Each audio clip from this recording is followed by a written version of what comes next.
मेरी भैन रोवो ना, तुसीं परेशान ना हो। मेरी भैन अल्लाह ताला मेरी भैन दी सारी मुश्किलां हल करे।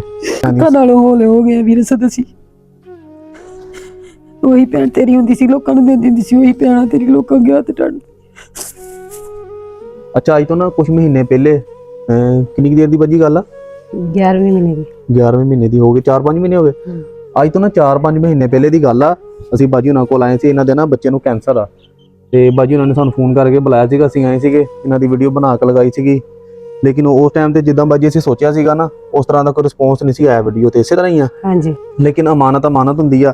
ਉਸ ਟਾਈਮ ਤੇ ਸਾਡੇ ਕੋਲ ਥੋੜੀ ਜਿਹੀ ਅਮਾਨਤ ਆਈ ਸੀਗੀ, ਅਸੀਂ ਬਾਜੀ ਉਹਨਾਂ ਨੂੰ ਆ ਕੇ ਉਹ ਦੇ ਗਏ ਸੀਗੇ। ਕਿੱਦਾਂ ਬੱਚਾ ਠੀਕ ਆ ਹੁਣ? ਹਾਂਜੀ ਬਿਹਤਰ ਆ, ਹੁਣ ਰਿਪੋਰਟ ਆਈ 60% ਬਿਹਤਰ ਆਈ ਹੈ ਰਿਪੋਰਟ। ਤੁਸੀਂ ਦੱਸਿਆ ਸੀ ਨਾ ਕਿ ਪਿਛਲੇ ਕੁਝ ਮਹੀਨਿਆਂ ਤੋਂ ਬੜੀ ਮੁਸ਼ਕਲਾਂ ਆਈਆਂ ਹੋਈਆਂ ਹਾਂਜੀ, ਸੀਗੀਆਂ। ਘਰ ਦੇ ਹਾਲਾਤ ਇੰਨੇ ਕੁ ਖਰਾਬ ਹੋ ਗਏ ਸੀ ਕਿ ਅਸੀਂ ਰੋਟੀ ਤੋਂ ਵੀ ਆਵਾਜ਼ਾਰ ਹੋਏ ਪਏ ਸਾਂ। ਇੰਨੇ ਕੁ ਹਾਲਾਤ ਮੁਸ਼ਕਲ ਦੇ ਵਿੱਚ ਅਸੀਂ ਹਾਂ ਕਿ ਅਸੀਂ ਦੱਸ ਨਹੀਂ ਸਕਦੇ, ਬਿਆਨ ਨਹੀਂ ਕਰ ਸਕਦੇ। ਉਹ ਗਰੀਬ ਜੋ ਕਮਾ ਕੇ ਲਿਆਉਂਦਾ ਬੱਚਿਆਂ ਤੇ ਲਿਆ ਦਿੰਦਾ। ਮੈਂ ਖੁਦ ਮਿਹਨਤ ਮਜ਼ਦੂਰੀ ਕਰਦੀ ਹਾਂ। ਇਹਨੂੰ ਇੰਜੈਕਸ਼ਨ ਲਗਵਾ ਲਿਆ ਸੀਗਾ ਫਿਰ? ਨਹੀਂ, ਹੁਣ ਇਸ ਮਹੀਨੇ ਨਹੀਂ ਲੱਗਾ, 10 ਤਰੀਕ ਨੂੰ ਲੱਗਣਾ ਸੀ। ਸਾਡੇ ਕੋਲ ਪੈਸਿਆਂ ਦਾ ਕੋਈ ਇੰਤਜ਼ਾਮ ਨਹੀਂ ਹੋਇਆ। ਇਹਦੀ ਹੁਣ ਰਿਪੋਰਟਾਂ ਜਿਹੜੀ ਹੁਣ ਦੀ ਆਈ ਉਹ ਦਿਖਾਈਓ ਕਿਹੜੀ ਹੈ।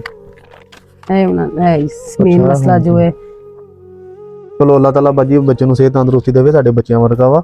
ਹੁਣ ਬਾਜੀ ਕੁਝ ਮਹੀਨਿਆਂ ਤੋਂ ਬਾਅਦ ਤੁਹਾਡੀ ਵੀਡੀਓ ਇੱਕ ਬਾਈ ਤੱਕ ਗਈ। ਹਾਂਜੀ, ਬਾਈ ਹੁੰਦੇ ਬਾਹਰ ਦੇ ਮੁਲਕ, ਓਵਰਸੀਜ਼ ਹੁੰਦੇ ਸਾਡੇ ਭਰਾ ਦੋਸਤ।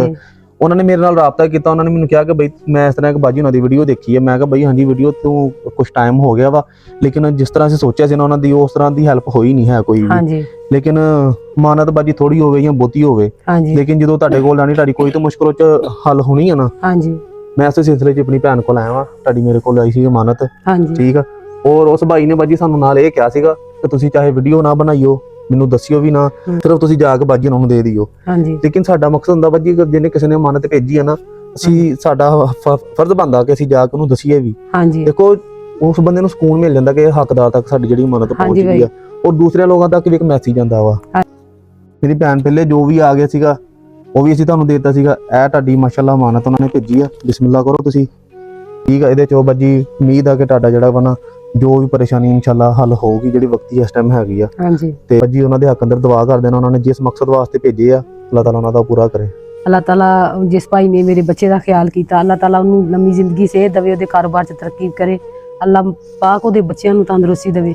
ਤੇ ਦੂਸਰੀ ਗੱਲ ਇਹ ਆ, ਮੈਂ ਉਸ ਭਾਈ ਅੱਗੇ ਵੀ ਅਪੀਲ ਕਰਦੀ ਹਾਂ ਤੇ ਦੂਸਰੇ ਭੈਣਾਂ ਭਰਾਵਾਂ ਅੱਗੇ ਵੀ ਕਰਦੀ ਹਾਂ, ਕੋਈ ਐਸਾ ਮੇਰਾ ਵਸੀਲਾ ਲਾ ਦਿਓ ਕਿ ਜਿਹੜਾ ਮੈਂ ਨਾ ਮਹੀਨੇ ਦੇ ਮਹੀਨੇ ਮੇਰੇ ਬੱਚੇ ਨੂੰ ਇੰਜੈਕਸ਼ਨ ਲੱਗਦਾ ਰਹੇ। ਜਾਨੀ ਹਾਂ ਮੈਂ ਸ਼ੌਕਤ ਖਾਨਾ ਲੈ ਕੇ, ਲੇਕਿਨ 75% ਸਾਨੂੰ ਉਹਨਾਂ ਨੇ ਡਿਸਕਾਊਂਟ ਕੀਤਾ ਹੈ। ਬਾਕੀ ਖਰਚਾ ਮੈਂ ਖੁਦ ਕਰਦੀ ਹਾਂ ਸਾਰਾ। ਅੱਛਾ। ਤੇ ਕਰਜ਼ੇ ਥੱਲੇ ਬਹੁਤ ਜ਼ਿਆਦਾ ਅਸੀਂ ਆਏ ਹੋਏ ਆ, ਇਹਨਾਂ ਚੌਂ ਬੈਂਕਾਂ 'ਚੋਂ ਹੁਣ ਅਸੀਂ ਕਰਜ਼ਾ ਲੈ ਕੇ ਨਾ ਤੇ ਇਹ